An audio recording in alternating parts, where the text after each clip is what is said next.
안녕하십니까. 저는 삼성 SDS 개발실 플랫폼 혁신팀의 서지원 프로라고 합니다. 제가 오늘 말씀드릴 내용은 누구나 개발할 수 있다 로코드 디벨롭먼트 플랫폼입니다. 약간 도전적인 제목일 수는 있는데요. 어떤 얘기인지 한번 시작해 보도록 하겠습니다. 일단 아젠다는 IT 개발 환경의 급격한 변화에 대해서 좀 말씀을 드리고, 그로 인해 나온 시티즌 디벨로퍼란 무엇인가, 그러면 로코드 디벨롭먼트 플랫폼, 얘는 과연 뭐지? 그리고 그것을 만들기 위해서는 이제 어떤 고민들이 있느냐, 이런 순서로 말씀을 드리겠습니다. 일단 첫 번째, IT 개발 환경은 현재 굉장히 많은 변화를 겪고 있는데요. 그 중에 이제 퍼스트 임팩트로 생각되는 부분이 이제 개발자 부족 부분입니다. 보시면 지금 인더스트리 어플리케이션 익스플로전, 지금 산업 전반에 거쳐서 어플리케이션이 굉장히 많이 만들어진다는 내용인데, 이 그래프를 보시면 지금 현재까지 1980년부터 현재까지 지금 만들어지는 총 서비스의 개수가 한 5억 개 정도 된다고 합니다.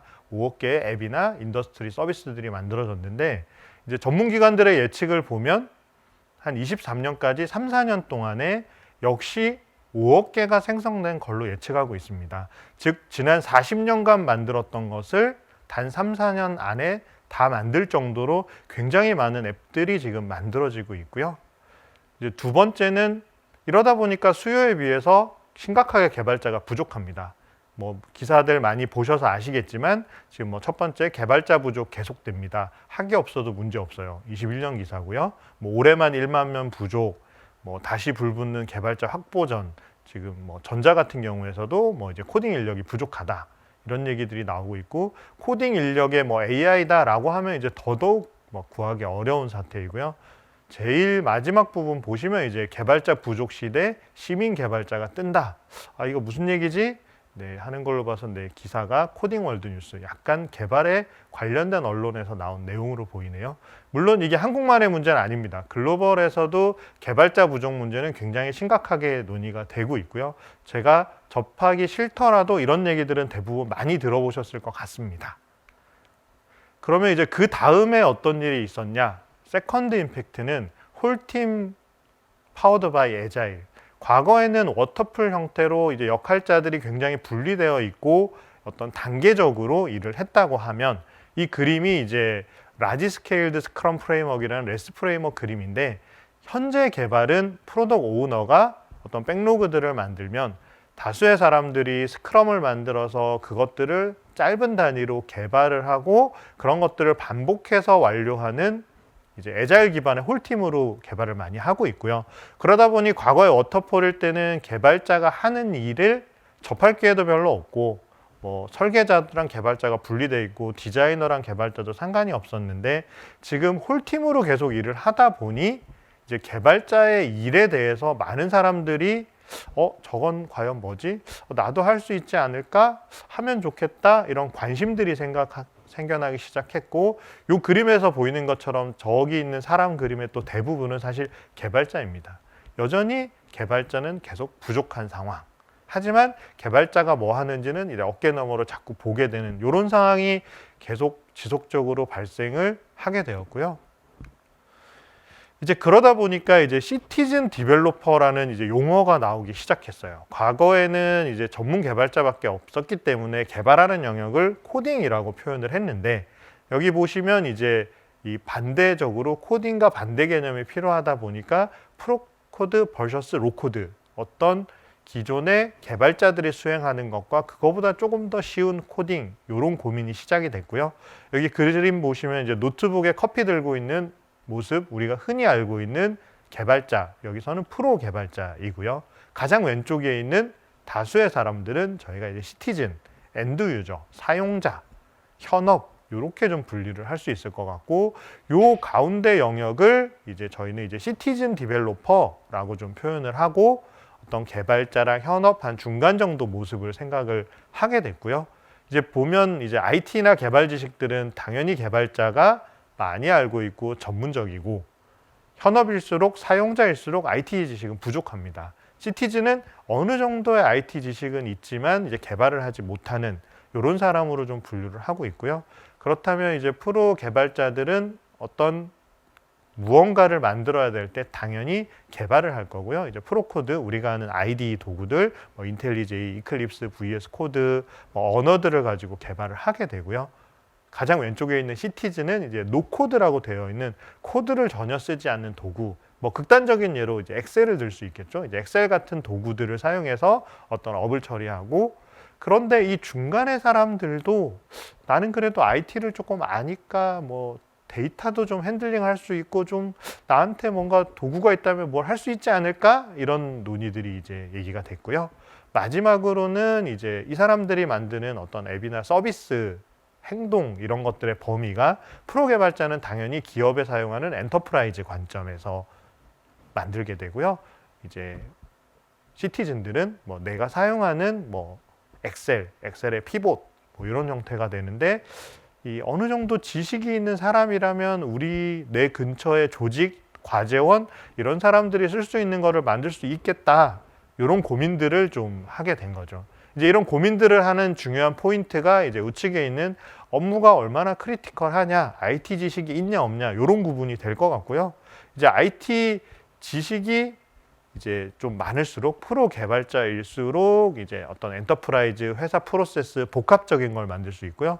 IT 지식이 없을수록 좀 단순한 거, 요즘 많이 쓰이는 뭐 RPA 같은 것들, 뭐 이런 것들을 좀 쉽게 활용할 수 있고, 이제 프로 시티즌 디벨로퍼들은 이제 좀 IT 전문 지식의 사람이 이렇게 살짝만 도와준다면 좀 유용한 거를 만들 수 있지 않을까, 이런 논의들이 이제 시티즌 디벨로퍼 에 관한 논의로 보시면 될 것 같습니다. 그러면 이런 시티즌 디벨로퍼가 쓸 수 있는 게 뭐냐에 대한 고민이고, 굉장히 긴 내용인데 로코드 디벨롭먼트 플랫폼의 위키의 정의 부분이고요. 결국 로코드 플랫폼이란 뭐냐? 저기 보시면 이제 핸드코딩 대신에 GUI로 어플리케이션 서비스를 만들 수 있게 한다라는 부분이 굉장히 중요한 부분이고요. 기존에는 대부분 타이핑 이런 걸로 코딩을 했다면 GUI를 통해서 개발하게 한다는 부분이고, 그 다음 부분은 GUI로 하고 쉽게 만들기 때문에 폭넓은 범위의 여러 사람들이 어플리케이션 개발에 참여할 수 있다. 즉, 내가 개발을 하는 데 있어서 개발자의 역량이 너무 많이 들어가다 보니까 어떤 개발적이지 않은 뭐 인문학적 관점의 접근이라든지 이런 부분들이 좀 배제될 수 있는데, 만약 도구가 쉽다면, 개발에 대한 지식이 부족해도 만들 수 있다면 이제 이런 사람들이 또 더 많이 참여하고 더 좋아지지 않을까라는 부분들이고요. 결국 로코드 디벨롭먼트 플랫폼은 처음에 구성하는 시간, 그리고 만들기 위해서 학습하는 시간, 개발하는 시간, 유지 보수하는 시간, 이런 것들에 대한 전반적인 비용을 낮춰줄 수 있다라고 하는 게 위키에서 얘기하고 있는 로코드 디벨롭먼트 플랫폼이라는 것의 정의가 되겠습니다. 그러면 아까 뭐 GUI로 만들고 뭐 이런 얘기는 알겠는데 어떻게 만들어야 돼? 개발자들은 개발에 대한 방법론이 원래 있습니다. 그래서 뭐 UML도 만들고 모델도 만들고 뭐 여러 방법론, 패턴 이런 것들을 배우고 있는데, 그 역시 어려운 부분이기 때문에 로코드 사용자들은 그거보다는 좀 쉽게 접근할 수 있어야 되는데, 그 접근법이 뭐가 있냐? 라고 했을 때 제가 여러 가지들을 검토해 봤을 때는 지금 보시는 4가지 정도 접근법이 있을 것 같고요. 첫 번째는 이제 모델 드리븐, 모델을 먼저 고민하는 방안. 두 번째는 캔버스 드리븐, 화면을 먼저 고민하는 거. 프로세스 드리븐, 비즈니스 프로세스를 먼저 고민하는 거. API는 API를 먼저 고민하는 부분. 요 4가지 정도 방법이 될 것 같고요. 그 중에 이제 하나하나 설명을 좀 드리면, 모델 드리븐 같은 경우에는 모델을 먼저 정의하고 모델에서 화면, 뭐 API, 로직 이런 것들을 자동 생성하는 형태예요. 그래서 자동화율이 높아요. 예를 들면 유저라는 모델을 정의한 다음에 이 유저를 처리할 수 있는 뭐 크리에이트, 인서트 뭐 이런 것들을 한꺼번에 만들고 화면도 일반적인 화면은 그대로 생성을 할 수 있어요. 그래서 자동화율은 굉장히 높지만 단점은 이제 로직이 좀 복잡해지거나 이러면 어떤 관계를 가진 모델들을 만들어야 되는데, 이런 부분들을 만들기 시작하면 조금 모델 드리븐 도구로는 처리하기가 어려운 점이 좀 단점이고요.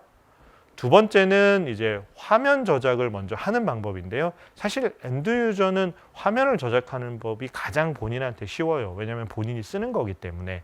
그래서 화면 툴을 열어서 내가 하나하나 뭐 폼도 넣고 서치도 넣고 뭐 그리드도 넣고 그림도 넣고 이렇게 저작하는 방법이라서 사용자 접근은 가장 편안합니다.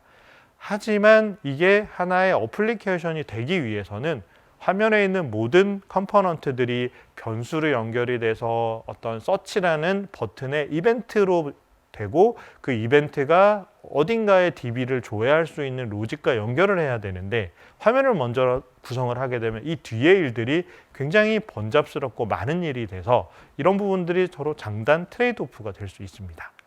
세 번째는 이제 프로세스 드리븐 방법인데요. 업무 프로세스를 먼저 정의를 하고 각 프로세스에 대한 구현, 화면이 필요하다면 화면을 만들고 로직이 필요하다면 로직을 만들고 DB에 대한 변경이 필요하다 그럼 DB 변경을 만드는 방법론이고요. 이게 어떤 고객들은 이 부분에 대해서도 좀 편해합니다. 뭐 예를 들면 뭐 물류라고 하면 물건이 입고가 되면 내가 어딘가로 보내고 그게 누군가한테 승인을 받고 확인을 받고 이런 프로세스를 정의한 다음에 각각의 기능들을 저장하는 방법이에요. 근데 이런 부분들로 앱 전체를 만든다고 생각을 해보면 뭐 조그만 앱에 내가 사용자를 등록하는데 그거를 프로세스를 그린다라고 하면 이것도 역시 굉장히 일이기 때문에 조금 작은 규모의 앱을 만들 때는 이것도 좀 장단이 있는 부분이고요. 마지막은 이제 API 드리븐. 결국 API는 함수랑 비슷하고 in, out을 정의하는 부분이기 때문에 이 내가 API를 좀 이해하고 있다면 해야 될 일을 API로 먼저 정의를 하고 나면 그 API를 연결하기 위한 화면을 저장을 하고 이 API가 처리하기 위한 로직을 만들고 이런 부분들을 이제 연결해 가면서 만들 수 있고 그렇기 때문에 화면과 백엔드 이런 연결 부분들 이런 부분들이 좀 더 편안하죠. 하지만 얘도 이제 단점은 API라는 것도 IT 지식이 부족한 사람한테는 좀 어려울 수 있어요. 어떤 인풋, 아웃풋, 어떤 변수의 스콥 뭐 타입 이런 것들이 들어가기 때문에 이제 이런 각 메솔로지들에도 다 장단이 있기 때문에 여러 제품들은 이런 부분들을 혼합을 하기도 하고 하나의 가치를 좀 발전시키기도 하는 게 현재 로코드에서의 개발 방법론으로 보시면 좋을 것 같습니다. 그러면 이제 로코드로 만드는 게 도대체 어떻게 하는 거냐라고 처음 접하시는 분들이 좀 있을 수 있어서 굉장히 개념적으로 어떤 식으로 저작되는지를 좀 말씀을 드리겠습니다. 첫 번째는 이제 화면을 만드는 방법인데요. 보통의 로코드들을 보면 화면에 배치하기 위한 컴포넌트의 리스트들이 나오고요. 그 리스트 중에서 지금 그림에 나오는 거는 차트인데 그 중에 나는 차트를 넣고 싶어 라고 차트를 먼저 1번 선택을 하죠. 그러면 밑에 하단에 차트의 종류가 나오죠. 파이 차트, 바 차트, 뭐 그래프, 뭐 여러 가지 차트가 나오면 그 중에서 나는 그래 그래프를 하겠어 라고 하면 이런 그래프를 드래그 앤 드롭으로 화면 영역에 배치를 하게 되는 모습. 물론 이건 개념적이고요. 실제로는 굉장히 많은 컴포넌트를 배치를 해야 되고 저 화면에 뭐 어떤 동작이라든지 뭐 이런 부분들 선택해야 할 부분들은 굉장히 있습니다. 다만 컨셉적으로는 이렇게 내가 필요한 것들을 배치하고 설정해서 화면을 만든다라고 봐주시면 좋을 것 같고요. 이제 화면을 만들고 나면 저 차트에 대한 데이터 연결을 해야 되는데 대부분의 로코드 제품들은 이런 로직들을 지금 요 화면은 우측에 플로우 연결하는 모습인데 이렇게 우측으로 플로우를 연결하는 도구들도 있고 위에서 아래로 내려오는 순서도 형태로 만드는 것들도 있고 많이 써보셨을 것 같은데 자녀분들 스크래치, 스크래치 같은 도구처럼 어떤 범위를 지정하는 형태 여러 가지 다양한 제품들이 다양한 형태로 쓰고 있는데 그 중에 하나를 그냥 예시로 제가 작성을 해본 거고요. 이제 첫 번째 로직이 앞에 화면에 그래프에 대한 데이터를 전달해야 되는 거기 때문에 먼저 어떤 데이터를 전달할지를 이제 테이블을 선택을 하고 그 테이블에 대해서 이제 어떤 데이터인지 필터라든지 이런 부분들을 뭐 외부 연결하든지 이런 부분들을 선택을 하고 마지막에 차트로 가기 위해서는 이제 축적 모드 이렇게 조정이 필요하죠. 그래서 3번에서 마지막 데이터에 대한 조정을 하고 앞에 화면과 연결을 하게 되면 이제 차트가 완성이 되게 되겠습니다. 이제 차트를 완성하고 나면 이제 개발 쪽에 이제 일을 해보신 분들은 아시겠지만 개발로 끝나는 건 아니고요. 실제 개발한 것들을 빌드를 하고 클라우드 또는 온프라미스 운영 환경에 배포를 하고 검증을 하고 이런 어려운 기능들이 있는데 로코드는 개발자가 쉬운 도구이기 때문에 배포도 쉬워야 될 수밖에 없고요. 대부분 로코드 도구는 대부분 원클릭으로 배포가 가능합니다. 내가 뒤에 뭐가 있는지는 정확히 모르겠지만 나는 이거 쓰고 싶어요 라고 클릭을 하면 내부적으로 로코드 결과물들을 다 모아서 클라우드에 배포를 하게 되고 배포된 결과물이 기본적으로 어플리케이션이기 때문에 테넌트도 가지고 있을 수 있고 각각의 유저 정보 이런 것들을 모두 처리할 수 있게 배포가 됩니다. 그러면 개념적으로 보면 화면 쉽게 만들고 로직 간단히 만들어서 내가 클릭만 해도 배포해서 사용할 수 있다. 이렇게 봐주시면 로코드의 전반적인 저작의 흐름이 이해가 되실 것 같습니다. 그러면 사실 이건 개념적인 얘기고 로코드 제품들 뭐가 있지? 처음 접하시는 분들은 사실 아예 제품 이름도 못 들어보셨을 것 같아서 제가 몇 가지 제품들에 대한 간단한 특징을 좀 정리를 해봤고요. 현재 가트너의 매직 쿼드런트 최상단에 로코드 제품 중에서 가장 좋다라고 평가받는 제품 중에 2개를 선정을 했고요. 맨딕스랑 아웃시스템 2가지 제품이고요. 맨딕스는 현재 한 500명 정도 직원이 있고 매출은 1150억. 굉장히 많지는 않습니다. 하지만 이 회사가 네덜란드 회사였는데 지멘스가 18년에 직원이 200명일 때 8천억에 인수를 해서 현재 지멘스가 보유하고 있고요. 네, 굉장히 기업 가치는 높죠. 현재는 기업 가치는 당연히 조 단위 이상이 될 거라고 생각은 되고 있습니다. 얘의 특징은 내부적으로는 이제 스칼라와 자바 기반의 이제 자기 엔진을 가지고 런타임을 만들게 돼 있고요. 저작할 때 모델 드리븐으로 접근을 굉장히 많이 해요. 그래서 모델을 먼저 정의를 하고 이 모델에서 화면도 만들고 이 모델에서 로직도 만들고 이런 관점을 맨딕스는 더 좋은 방법이다라고 제시를 많이 하는 편이고요. 그래서 사용자 입장에서는 이 모델 중심으로 연결이 되다 보니까 화면 개발하고 로직 개발이 굉장히 잘 연결되어서 보여요. 그래서 나 화면을 만들고 로직은 따로 만든다라는 느낌보다는 모델에서 화면을 만드는데 이 버튼에 대한 액션은 내가 플로우로 정의를 해야지 이런 식으로 동작을 해서 굉장히 이제 애플리케이션 하나처럼 인지하는 모습은 좀 좋은 장점으로 보이고요. 이제 다만 이제 모델에서 출발을 하다 보니까 모델에 대한 제약이 좀 있어요. 뭐 어소시에이션만 처리를 한다거나 이런 부분들이 있어서 이제 주로 어려운 업무들에서 쓰고 있는 저희가 일반적으로 쓰고 있는 릴레이션 모델에 대한 지원이나 또는 복잡한 SQL 처리 이런 부분에 대해서는 좀 불편한 점을 가지고 있습니다. 물론 기능이 안 되는 건 아니고요. 좀 불편하다고 생각하시면 될 것 같습니다. 아웃시스템즈는 현재 1,300명이고 20년 매출이 한 1,660억 정도 되는 회사인데 이쪽은 저작 결과물을 단넷으로 생성을 해요. 그러니까 뭐 자바나 이런 기기는 아니고요. 내가 저작하면 단넷으로 만들어서 단넷 기반으로 배포가 되는 구조이고요. 얘는 그 페이지 UI 저작과 로직 조작이 명시적으로 분리되어 있어요. 그래서 나 화면을 만들 거야, 나는 로직을 만들 거야, 그리고 연결을 할 거야. 이런 모습으로 전반적으로 진행이 되고요.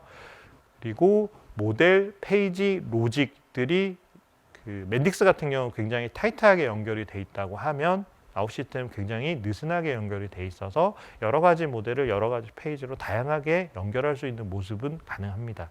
근데 이제 이 부분이 이제 트레이드 오프인 게 느슨하고 범용성이 높은 대신에 연결하기 위해서는 개발 지식이 좀 필요해요. 그래서 개발 지식이 없는 사람일수록 조금 아웃 시스템은 어렵다고 느낄 수도 있습니다. 이제 이런 제품들을 보고 이제 저희 이제 SDS에서도 로코드 제품에 대한 지금 개발을 진행을 하고 있는데요. 그래서 저희는 어떻게 만들어야 될까라는 고민들을 좀 많이 했었고, 저희 도구의 목표는 이제 첫 번째는 이제 로코드 도구들은 저작을 각 제품의 도구를 쓰기 때문에 굉장히 벤더의 락인이 강하게 되는 구조인데 이제 이런 부분들을 이제 엔터프라이즈 환경일수록 이슈가 될 수 있어서 이제 이런 락인 요소를 최소화하겠다라는 목표를 좀 가지고 있고요. 두 번째는 이제 뭐 그러기 위해서 결과물은 오픈소스 기반의 런타임 아키텍처를 그대로 활용한다. 뭐 예를 들면 뭐 스프링을 쓴다거나 포스트그레DB를 지원한다거나 뭐 이런 식으로 오픈소스 기반의 런타임으로 만들어서 운영하는 사람 입장에서는 기존 개발과 차이가 없게 해서 안정성이나 장애 대응을 좀 할 수 있게 하겠다라는 목표를 가지고 있고요. 세 번째는 이제 저희가 목표하는 거는 사실 기업용 엔터프라이즈 환경 이런 쪽이기 때문에 그 완전히 로코드로 저작하기 어려운 부분들이 있어요. 뭐 암호화라든지 뭐 알고리즘이라든지 이제 이런 부분들을 좀 쉽게 연결할 수 있는 거를 지원하겠다. 이런 목표를 가지고 현재 개발을 하고 있습니다.